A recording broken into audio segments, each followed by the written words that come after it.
सभी का हमारे चैनल में बहुत बहुत स्वागत है। दोस्तों, आज हम बात करेंगे झारखंड के उन एग्जामों का जिसका इंतजार करते करते कई छात्र जो है बूढ़ा हो गए, किसी की मौत हो गई, कोई शादी कर लिए, किसी का और क्षेत्र में नौकरी हो गया, तो कई ऐसे छात्र हैं जिनका उम्र जो है वो पार हो गया। हम बात कर रहे हैं JSSC CGL की, जिसका एग्जाम जो है कई बार हो चुका है लेकिन अभी तक क्लियर नहीं हुआ है। कारण क्या हो रहा है? बार बार पेपर लीक या फिर असमय में एग्जाम, हर चीजों का जो प्रॉब्लम है वो सामने आ रहा है। आप देखें कि इसी साल में 2024 में ही जनवरी में इसका एग्जाम हुआ था। आप सबों को याद होगा कि फॉरेन में सेंटर भी मिला था, मतलब एक जिले से दूसरे जिले पर। इससे लेकर सवाल किया गया तो सरकार क्या कहती है, इकोनॉमिकल जो है वो सर्कुलेशन होगा, मतलब पैसा इधर का पैसा उधर जाएगा, इधर का पैसा इधर आएगा। मतलब उन लोगों को 2-3 दिन के लिए रोजगार मिल जाएगा वहां के लोगों के लिए जहां पर आपकी सेंटर होगी।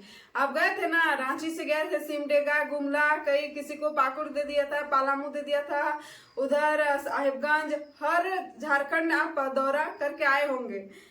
तो इस तरह से सेंटर मिली थी। 2024 में CGL का एग्जाम हुआ था जनवरी महीने में। लेकिन आज एक ताजा खबर, ताजा अपडेट सामने आया है। CGL का एग्जाम को लेकर नोटिफिकेशन जारी हो गया है। आप सभी जो इंतजार कर रहे थे एग्जाम को लेकर, कई ऐसे छात्र हैं जो दुआएं मांग रहे हैं कि भगवान इस सरकार में CGL का एग्जाम जो है वो ना हो, और कई छात्र ऐसे हैं जो प्रार्थना कर रहे हैं कि भगवान जल्दी हो एग्जाम। तो उनके लिए अच्छी खबर है। जो कह रहे थे कि एग्जाम होना चाहिए और जो कह रहे थे एग्जाम नहीं होना चाहिए, उनके लिए बुरी खबर है। 21 सितंबर से जो है एग्जाम शुरू होंगे। 21-22 को CGL का एग्जाम है और 17 सितंबर से उनका एडमिट कार्ड मिलना चालू हो जाएगा। तो देखिए, इस बार भी कहीं ऐसा ना हो जाए कि एग्जाम खत्म हो जाए और उसके आधे घंटे पौने घंटे के बाद पता चले कि अपरिहार्य कारण से JSSC CGL का एग्जाम को फिर से रद्द किया गया। ये बार बार शब्द आते हैं ना, अपरिहार्य कारणों से एग्जाम रद्द किया गया। तो इस बार भी ऐसा ना हो, इसकी दुआ करते हैं। लेकिन सरकार को इतनी जल्दी क्या थी कि ना कोई चोर पकड़ा गया, ना कोई पेपर लीक करने वाला सामने आया, और पेपर का एग्जाम डेट जो है वो जारी कर दिया। इतना ही नहीं, एग्जाम सेंटर भी चुना गया है। अब 17 तारीख से एडमिट कार्ड दिखना चालू हो जाएगा। तो आप सभी रेडी हो जाइए, जिसका जिसका एग्जाम है, जो एग्जाम दिल से देना चाहते हैं, जो तैयारी वाकई में किए हैं, अगर एग्जाम फेयर हो तो ठीक है। यहाँ पर सवाल उठता है, कई लोग सवाल कर रहे हैं कि सरकार से क्या मतलब है, इस सरकार में एग्जाम ना होता तो ही बेहतर होता। तो सरकार से क्या मतलब है एग्जाम का? एग्जाम तो दूसरा विभाग लेती है। कई लोग तो कह रहे हैं कि सरकार से तो कोई मतलब नहीं है, जो एजेंसी एग्जाम ले रही है वो सही से ले तो ठीक है। तो आप लोग देखे ही कि किस तरीके से एग्जाम हुआ 5 साल में, कौन सा एग्जाम फेयर हुआ। सरकार अगर मायने नहीं रखती है तो हर एग्जाम सही से होता, सही समय पर होता, सही समय पर रिजल्ट होता।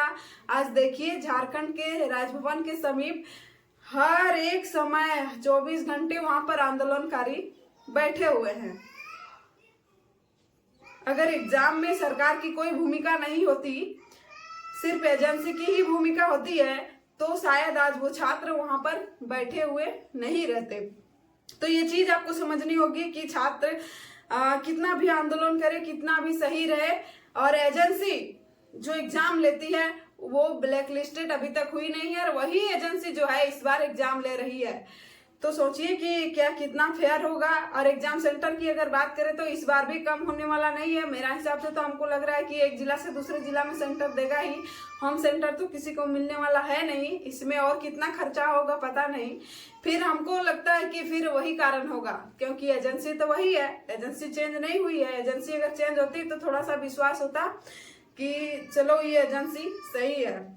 लेकिन जो एजेंसी उस बार एग्जाम ली थी CGL का, वही एजेंसी एग्जाम ले रही है। अब देखा जाए कितना सफल हो पाता है इस डेट से, यानी 21-22 को एग्जाम है। अब हो पाती है या नहीं, हो सकता है नहीं भी हो, एक्सटेंशन हो जाए, आगे बढ़ जाए एग्जाम डेट। ऐसा करते करते अगर आचार संहिता लग जाती है तो एग्जाम नहीं होगी।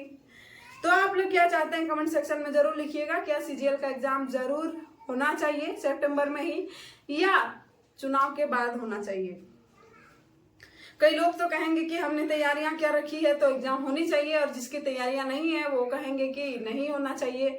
और जो छात्र वाकई में तैयारी किए हैं, जिनको लगता है कि नहीं मेरा सिलेक्शन हो जाएगा, उसको कहीं ना कहीं मन में ये डर बैठा हुआ है कि हम एग्जाम अच्छा से दे भी दिए तो क्या होगा, क्योंकि यहाँ पर तो सीट पैसों पर बिकते हैं, नौकरी तो पैसों पर बिकते हैं, और उतना पैसा तो हमारे पास है नहीं, तो हम कैसे नौकरी लेंगे। ये कई छात्र जो है इस बात को लेकर चिंतित रहेंगे, लेकिन डरने की कोई बात नहीं है। अगर फिर से ऐसा कुछ हुआ तो इस बार उससे भी बड़ा आंदोलन होगा। उस समय तो जेएसएससी का जो चेयरमैन था उनको इस्तीफा देना पड़ा था, इस बार उससे भी बड़ा आंदोलन होगा, क्योंकि चुनाव भी सामने है। और देखा जाए क्या होता है। 21-22 यानी 17 तारीख का इंतजार रहेगा। 17 तारीख से एडमिट कार्ड डाउनलोड होंगे। आज जो है नोटिफिकेशन नोटिस निकल गया है, आप लोग देख सकते हैं जाकर वेबसाइट जेएसएससी का। हम वीडियो के डिस्प्ले पर भी डाल देंगे, आप लोग देख सकते हैं। दोस्तों और एक चीज बता दें कि जेएसएससी ऑफिस जो है छात्र कई दिनों से जाकर परेशान हो गए हैं जेपीएससी का रिजल्ट को लेकर। जेपीएससी का रिजल्ट जो मेंस रिजल्ट है, 3-4 जेपीएससी का रिजल्ट एक ही बार देने वाला है, अभी तक दिया नहीं है, उसका चेयरमैन नहीं है जेपीएससी का। अभी क्या होगा पता नहीं, ऐसे ही इतना लेट चल रहा है। हर साल जेपीएससी का नियम है कि हर साल एग्जाम होना चाहिए, उसमें वैकेंसी निकलना चाहिए। जैसे यूपीएससी का होता है ना, हर साल एग्जाम होता है, वैसे ही जेपीएससी का एग्जाम होना चाहिए। लेकिन पता है हमारे राज्य में क्या होता है, आज 24 साल हो गया ना, इस बार 11वां 12वां 13वां चल रहा है जेपीएससी, जबकि 24वां जेपीएससी चलना चाहिए। सोचिए कितना लेट चल रहा है। अगर इस बार भी इसका रिजल्ट नहीं आया तो अब जब सरकार चेंज हो जाएगी, अगर सरकार चेंज हो गई तो समझ लीजिए अब जेपीएससी कहाँ चला गया। तब तक के लिए इजाजत दीजिए, शुक्रिया, जोहार।